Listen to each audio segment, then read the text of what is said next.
Tentang pengertian rasio profitabilitas, yakni rasio profitabilitas adalah merupakan rasio utama dalam seluruh laporan keuangan karena tujuan utama perusahaan adalah hasil operasi atau keuntungan. Keuntungan adalah hasil akhir dari kebijakan dan keputusan yang diambil manajemen. Rasio keuntungan adalah digunakan untuk mengukur keefektifan operasi perusahaan sehingga menghasilkan keuntungan pada perusahaan.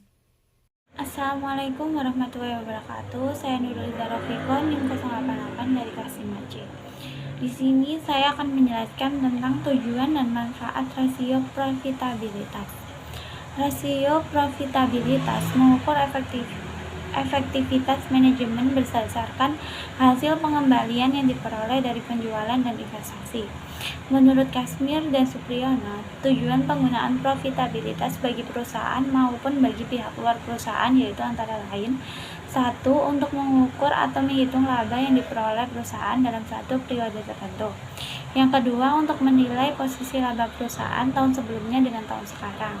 Yang ketiga, untuk menilai perkembangan laba dari waktu ke waktu. Yang keempat, untuk menilai besarnya laba bersih sesudah pajak dengan modal sendiri. Yang kelima, untuk mengukur produktivitas seluruh dana perusahaan yang digunakan, baik modal pinjaman maupun modal sendiri. Serta yang keenam, untuk mengukur produktivitas dari seluruh dana perusahaan yang digunakan. Sedangkan untuk manfaat yang diperoleh dari rasio profitabilitas yaitu antara lain: 1. Mengetahui besarnya tingkat laba yang diperoleh perusahaan dalam satu periode.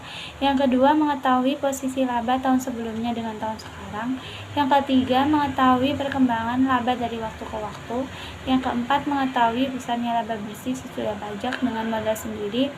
Serta yang kelima, mengetahui produktivitas dari seluruh dana perusahaan yang digunakan, baik modal maupun modal pinjaman. Sekian dari saya. Wassalamualaikum warahmatullahi wabarakatuh. Baik, yang selanjutnya adalah tentang macam-macam rasio profitabilitas. Terdapat beberapa macam rasio profitabilitas yang dapat digunakan, yang masing-masing macam rasio profitabilitas digunakan untuk menilai serta mengukur posisi keuangan perusahaan dalam suatu periode tertentu untuk beberapa periode. Penggunaan keseluruhan ataupun sebagian rasio profitabilitas tergantung pada kebijakan manajemen. Semakin lengkap macam rasio yang digunakan, semakin sempurna hasil yang akan dicapai, yang artinya pengetahuan tentang kondisi dan posisi profitabilitas perusahaan dapat diketahui secara lengkap. Dalam praktiknya, macam-macam rasio profitabilitas yang dapat digunakan antara lain, yang pertama adalah profit margin on sales. Profit margin on sales atau rasio profit margin atau margin laba atas penjualan merupakan salah satu rasio yang digunakan untuk mengukur margin laba atas penjualan. Pengukuran rasio ini dilakukan dengan membandingkan laba bersih setelah pajak dengan penjualan bersih. Rasio ini juga dikenal dengan nama profit margin. Terdapat dua rumus untuk mencari profit margin, yaitu yang pertama gross profit margin. Gross profit margin dapat dihitung dengan margin laba kotor sama dengan penjualan dikurangi harga pokok penjualan dibagi sales. Margin laba kotor menunjukkan laba yang relatif terhadap perusahaan dengan cara penjualan bersih dikurangi harga pokok penjualan. Rasio ini merupakan cara untuk penerapan harga pokok penjualan. Contoh, komponen laporan keuangan pada tahun 2019 dan 2020. Penjualan pada tahun 2019 5.950 dan pada tahun 2020 5.550. Harga pokok penjualan pada 2019 4.050, pada 2020 3.850. Untuk tahun 2019 dihitung dengan margin laba kotor sama dengan 5.950 dikurangi 4.050 dibagi 5.950.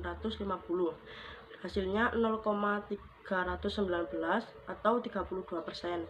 Untuk tahun 2020, margin laba kotor 5.550 dikurangi 3.850 dibagi 5.550 sama dengan 0,306 atau 31%.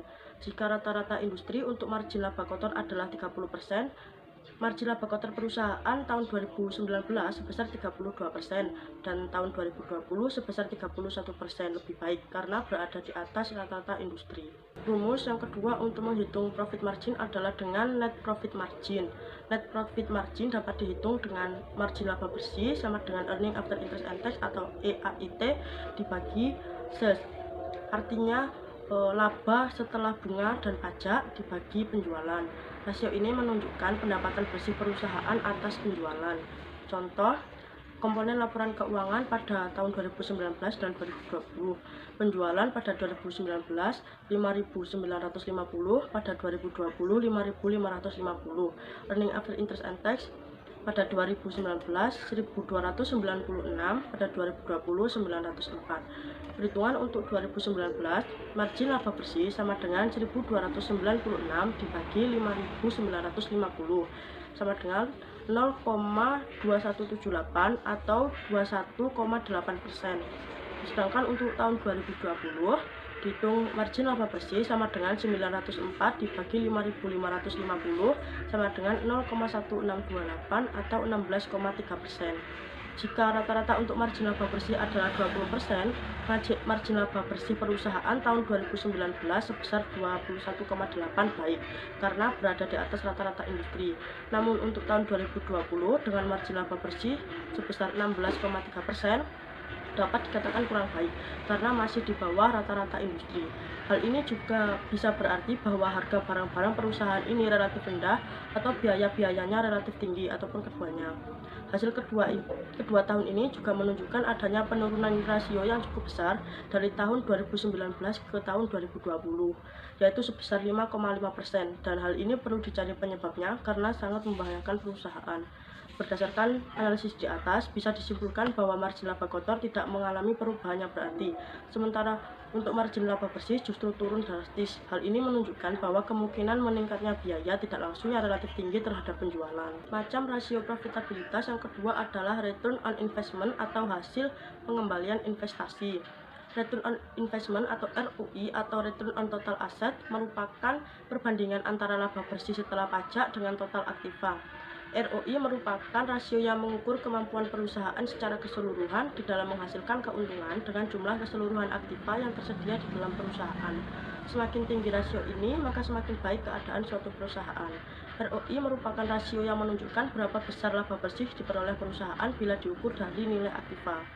Return on investment dapat dihitung dengan rumus ROI sama dengan earning after interest and tax dibagi total aset. Contoh, komponen laporan keuangan pada 2019 dan 2020. Laba sesudah bunga dan pajak pada 2019 1.296, sedangkan pada 2020 904. Lalu total aktiva pada 2019 4.200, pada 2020 4.000. Untuk 2019 dihitung ROI sama dengan 1.296 dibagi 4.200 sama dengan 0,308 atau 31%. Untuk 2020 ROI sama dengan 904 dibagi 4.000 sama dengan 0,226 atau 22,6%. Perhitungan ROI tahun 2019 menunjukkan bahwa tingkat pengembalian investasi yang diperolehnya sebesar 31%. Kemudian pada tahun 2020 turun menjadi sebesar 22,6%. Artinya hasil pengembalian investasi berkurang menjadi sebesar 8,4%. Dan ini menunjukkan ketidakmampuan manajemen untuk memperoleh ROI. Jika rata-rata industri return on investment atau ROI adalah 30%, berarti margin laba perusahaan untuk tahun 2019 cukup baik. Lalu untuk 2020 sebesar 22,6%, masih di bawah rata-rata industri. Rendahnya rasio ini disebabkan rendahnya margin laba karena rendahnya perputaran aktiva. Dan selanjutnya, macam rasio profitabilitas adalah return on equity atau hasil pengembalian ekuitas. Return on equity atau ROE atau rentabilitas modal sendiri merupakan perbandingan antara laba bersih sesudah pajak dengan total ekuitas. ROE merupakan suatu pengukuran antara income yang tersedia bagi para pemilik perusahaan, baik pemegang saham biasa maupun preferen, atas modal yang diinvestasikan dalam perusahaan. Semakin tinggi rasio ini, semakin baik, yang artinya posisi pemilik perusahaan semakin kuat dan sebaliknya.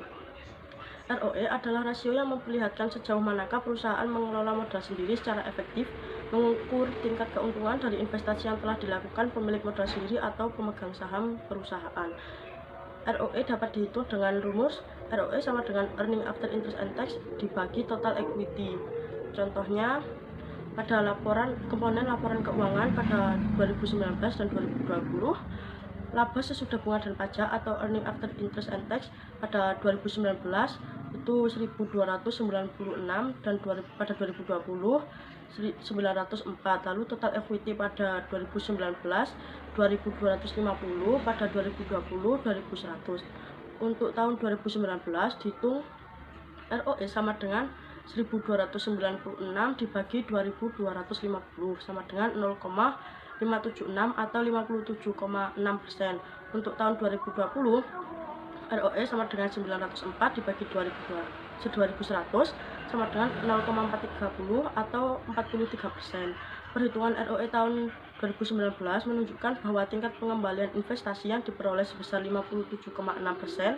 Lalu tahun 2020 turun menjadi 43%, artinya hasil pengembalian investasi berkurang sebesar 14,6%, dan ini menunjukkan ketidakmampuan manajemen untuk memperoleh ROE seiring dengan menurunnya ROI. Namun jika rata-rata industri untuk ROE adalah 40%, berarti kondisi perusahaan cukup baik karena keduanya masih di atas rata-rata industri. Macam rasio profitabilitas yang selanjutnya adalah earning per share of common stock atau laba per lembar saham biasa. EPS, earning per share atau rasio nilai buku, adalah rasio yang menunjukkan berapa besar kemampuan per lembar saham dalam menghasilkan laba. EPS merupakan rasio yang menggambarkan jumlah rupiah yang diperoleh untuk setiap lembar saham biasa. Oleh karena itu, pada umumnya manajemen perusahaan, pemegang saham biasa, dan calon pemegang saham sangat tertarik akan earning per share. EPS adalah suatu indikator keberhasilan suatu perusahaan. Earning per share dapat dihitung dengan formula EPS sama dengan laba saham biasa dibagi saham biasa yang beredar. Contoh komponen laporan keuangan pada 2019 dan 2020, laba keuntungan 1.296.000, pada 2020 904.000. Lalu jumlah saham yang beredar atau preferred yang beredar pada 2019 itu 1.600 dan pada 2020 juga 1.600. Untuk tahun 2019 EPS sama dengan 1.296.000 dibagi 1.600 sama dengan 810 atau 810.000 rupiah. Untuk tahun 2020 EPS sama dengan 904.000 dibagi 1.600 sama dengan 565 atau 565 rupiah. Berdasarkan hasil perhitungan tadi, terlihat bahwa kesejahteraan pemegang saham menurun sehubungan dengan menurunnya laba per lembar saham yang dihasilkan perusahaan. Penurunan ini cukup besar, yaitu 245 per lembar saham. Rp245 per lembar saham. Apabila di dalam perusahaan tersebut tidak hanya terdapat saham biasa, tetapi juga terdapat saham prioritas, sehingga dapat menentukan nama yang menjadi hak pemegang saham prioritas setelah dikurangkan dari laba yang diperoleh. Baru kemudian menghitung laba per lembar masing-masing saham. Sekian, terima kasih. Baik, untuk selanjutnya yaitu saya akan menjelaskan tentang aplikasi analisis rasio profitabilitas. Dari poin pertama yaitu kondisi gross profit margin. Gross profit margin tidak mengalami perubahan yang berarti. Pada tahun 2019 sebesar 32% bergeser menjadi sebesar 31%. Artinya hanya sebesar 1% saja untuk gross profit margin. Selanjutnya yaitu poin kedua yaitu net profit margin. Kondisi net profit margin perusahaan cukup memprihatinkan karena cukup drastis pada tahun 2019 sebesar 21,8% turun menjadi sebesar 16,3%. Artinya cukup drastis sebesar 5,5% untuk net profit margin. Jika rata-rata untuk margin laba bersih adalah 20%, margin laba bersih perusahaan tahun 2019 sebesar 21,8%. Karena berada di atas rata-rata industri.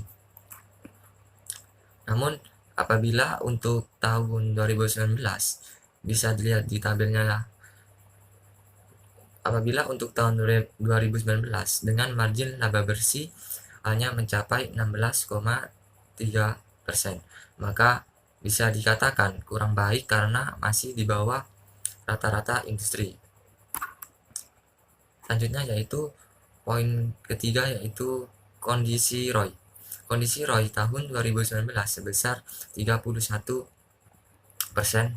menurun sebesar 8,4%, karena pada tahun 2020 hanya sebesar 22,6%.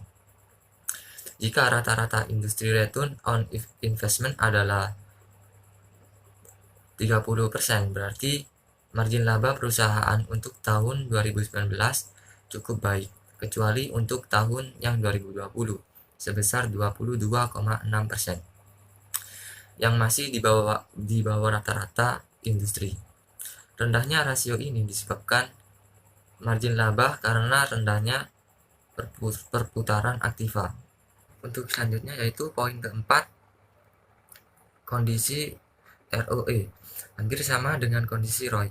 Pada tahun 2019 sebesar 57,6, turun sangat drastis sebesar 14. Tahun 2019 sebesar 57,6, turun sangat drastis sebesar 14,6%. Hal ini disebabkan karena pada tahun 2020 sebesar 43%.